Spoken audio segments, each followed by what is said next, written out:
I am very pleased this morning to introduce Rodrigo Saab, Partner and Chief Strategy in a joint venture with Saudi Aramco to invest in sustainability technologies. Good morning, everyone. Nice meeting you. Thanks for having me here, Peter. So he's going to explain several things to you about the new Saudi Sustainability Fund. One thing, if you don't mind, talk a little bit about decarbonization. Okay, so especially when we're looking at the market nowadays and the technologies in green, as that's why we're here and discussing these opportunities. Decarbonization is one of the key priorities, not only in the world, but specifically in Saudi Arabia. When we look at the projects that we have out there and how we want to drive the change, that's for me one of the best places to look at testing and validating these technologies. Just a quick question, how many of you have heard about some of the projects in Saudi Arabia? Please raise your hand. How many of you have been to Saudi Arabia? Okay, there's a huge gap here. And I would like to, in this conversation that we have here, that I actually can bring some of the numbers for you to understand what's going on. Thank you, Rodrigo. So what is the sector focus of the fund? Right, so we're looking at the broad spectrum of sustainability, right? And I know that this could be way too broad sometimes, but what we're doing is we're focused on understanding what are the technologies needed to achieve the vision with the mandate that the country has to speed up adoption and take humanity forward. Just some of the numbers so you understand. We're talking about at least $500 billion in investment for one single project that is NEOM the line. We're talking about not having any cars at all driving to take you to places there in Saudi. So we're looking at what are the different types of transportations that we can have. How could the system work in a way that you can still have mobility without emissions? 95% of the land will be preserved for nature, right? So what we're doing is focusing on understanding what are those mandates, what are those goals, what do we need to actually achieve those for the next years. And understanding with these technologies, we look for those technologies around the world and then of course in the region, and we help them accelerate adoption by getting them an interesting deal flow that makes sense with the projects. Yeah. Can you tell us a little bit about this stage of the sectors that you're investing in, such as early stage, later stage, co-lead, those type of things? Right, so we have two arms. One is a venture builder arm, and one is a fund. Now, the venture build is where we focus on really creating this process with the local stakeholders, such as Aramco, such as PIF and their portfolio companies, such as the Giga projects, as one of them I've just mentioned, which is the line. And by understanding what are the technologies needed and who could actually push the adoption, who could be the first adopters in the kingdom, we would be looking at early stage, but somewhat the company has to have already validated with a proof of concept or with a certification, auditing somewhat in that sort of validation. So we can invest from $300,000 to $500,000, those are early moments. And the fund will be actually doing follow-ons on this investment after the company is created to reach any other bigger deals. And we can invest all around the world. And so the fund, it doesn't have to invest only in the companies that we work through the venture builder arm. We can actually invest in other companies as well. And as you asked, I mean, we can go from coral reef restoration. I was just mentioning to my colleague here. Coral reef restoration, as we know, coral reef is one of the best assets for blue carbon that we have out there. We have now $5 billion just for that. And it's lacking technologies. It's lacking actually companies to come there and solve this problem. And if we solve these local problems that could actually become global solutions, then we have actually a stage to accelerate these technologies that could actually push all other regions of the world into sustainability. How large do you envision this fund to grow to? Right. I mean, the first fund is a micro fund, so we're talking about $75 million. But again, we are actually in the right place that I'm, passionate about to be there. I've been living in the Middle East for at least 6 years. I was working in Abu Dhabi for a year and a half. I was head of global business development for Hyperloop. You probably heard about it because of Elon Musk. And then Dubai.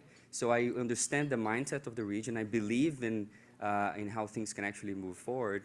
Yeah, I mean, I'm very excited about these projects.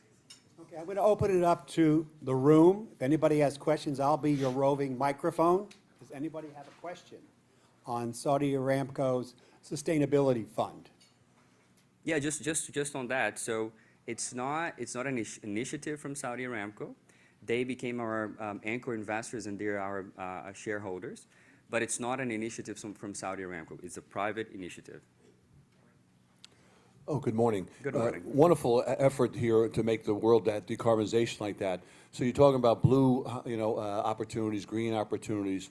Do you see the U.S. investor pool growing in that space? I mean, from the faith base, but now in pension funds, big endowments. Could you give us some thoughts there? Yeah, 100%. The first stage where we are right now, we have mostly local investors, right? But as you could see, I asked who actually learns or understands about Saudi Arabia and what's happening there, and not even half of the room understands it, right? So I understand that there is still a need for the general audience to understand what's actually going on there. That is not that of a risky region, that actually with that vision, things can actually happen. But we understand that this may take a little bit of a longer time. So that's why we built this venture builder arm to be able to work with international partners such as technology institutes, right? We know that many universities and technology centers, they have a challenge of spinning off those technologies, right? So we may have right now multiple entrepreneurs sitting on technology that can actually be very disruptive, but they're lacking market adoption. They're lacking market access, which is one of the greatest challenges. So we are confident that in the next 1 or 2 years, we can show to the world that that region can actually be one of the key drivers for the planet.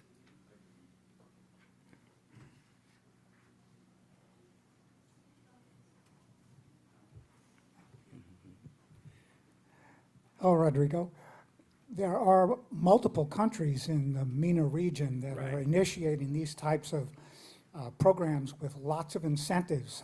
How is your program, how does it compare with, say, what's being done in Dubai and other places in the MENA region? Right. I don't like to compare for respect. But what I can say is that traveling all around the world, having been talking to many ministers, prime ministers, scientists of all the biggest smart city projects, I can definitely say that it's the region is becoming one of the most exciting, let's say, ecosystems, right? Because you have a government that is looking every single day to see how they can support you. How can the region become more attractive? What are the incentives they can work? I was this week in UK with the Minister of Investment of Saudi and UK together, and it was interesting what the Minister of UK said, and he said, looking at this one single project that is the line, even if we achieve 30, 40% of that, which some people they ask, is this for real? Is this actually happening? That's the question I get every single day, right? But the thing is that what a bold country to actually believe in that vision and to be able to create the working groups, create the flows and the investment to make that happen. So in the process, I believe that we can actually be looking at creating this fruitful environment for the technologies. Yeah. Other questions? Okay, Rodrigo. Rodrigo will be back. He has investor meetings, but he will be back. Oh, now they have questions. Wake up, folks. Is cheap seats, is the offtake going to be private companies or the state energy company? Right, good question. So offtake, private or public companies. So as I said, we are a private entity, right? But of course, that we are looking at exiting these projects to either the local market or international markets. So we do have some, let's say, requests in the kingdom from both private and public sector for very specific technologies, right? As I've mentioned, coral reef restoration, monitoring, energy transition, these are all technologies that we know there will be a very great interest for acquisition. Well, anyway, I'm going to be here late afternoon. Rodrigo, what's excited, what have you seen so far that's excited you the most? And why? You mean in regards to technology? Yeah. Right. So for me, I don't want to focus on one specific technology, but what excites me in being able to be in the investment side is actually the easiness of doing business, right? The openness of the country to sit with you on a table, understand how can we actually work on that deal together to make it efficient, and to be able to bring international investors, to be able to get you a higher deal flow, right?